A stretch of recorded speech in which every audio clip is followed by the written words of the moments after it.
வணக்கம். இன்றைக்கி நம்ம கிள்ளிப்போட்ட சாம்பார் வைக்கலாம். துவரம்பருப்பு ஒரு 100 எடுத்து வாஷ் பண்ணிவிட்டு தண்ணி 1 டம்ளர் சேர்த்துங்க. ஒரு சிட்டிகை மஞ்சத்தூள், 10 வெந்தயம், ஒரு 5 பூண்டு, சின்ன வெங்காயம் ஒரு 10, ஒரு பெரிய தக்காளி சேர்த்து எண்ணெய் ஒரு 4 ட்ராப் விட்டு குக்கரில் வச்சுருங்க. 4 விசில் வந்த உடனே இறக்கிடுங்க. வானல் வச்சு எண்ணெய் 2 ஸ்பூன் விட்டு கடுகு போடுங்க. காஞ்ச மிளகா ஒரு 3 கிள்ளி போட்டுங்க. கட்டி பெருங்காயம் சின்னதாக ஒரு துண்டு நான் போட்டிருக்கேன். அது இல்லைனா நீங்கள் தூள் பெருங்காயம் போட்டுக்கலாம். கருவேப்பிலை சேருங்க. ஒரு 10 பூண்டு நசுக்கி சேர்த்துங்க. பெரிய வெங்காயம் 2 அரிஞ்சு சேர்த்துட்டேன். My home flavours of love சேனலை லைக் பண்ணுங்கள், சப்ஸ்கிரைப் பண்ணுங்கள், ஷேர் பண்ணுங்கள். குக்கர் கேஸ் ரிலீவ் பண்ணிட்டு பருப்பு கடைஞ்சி எடுத்துக்கோங்க. தக்காளி 2 பெரிய தக்காளி சேர்த்துங்க. வெங்காயம் வதங்கினோடனே புளியை ஒரு நெல்லிக்காய் சைஸ் எடுத்து ஊற வச்சுக்கோங்க.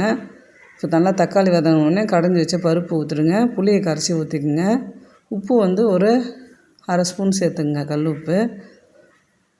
இது கிள்ளிப்போட்ட சாம்பார் கொஞ்சம் தண்ணியாக இருந்தால் தான் நல்லாயிருக்கும். இதுக்கு கருணக்கிழங்கு, வாழைக்காய் இதெல்லாம் வறுத்து கொடுக்கலாம். கருவாடும் வறுத்து தரலாம். ஒரு நிமிஷம் கொதிச்சோடனே இறக்கிடுங்க. தேங்க்யூ.